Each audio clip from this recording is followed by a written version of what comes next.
Hey Nathaniel, in the previous video we had a number of comments stating that there were more than 4 components that would lead to a misfire.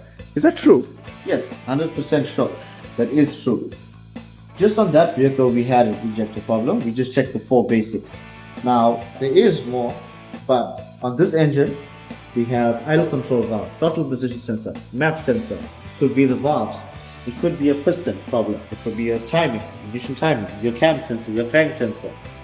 There's multiple components just on this engine, but it all depends on the vehicle. A diesel vehicle will have more components in the closet. A newer spec vehicle will have a different setup with similar components, but different. Also, wiring is the problem. Could be a fuel pump.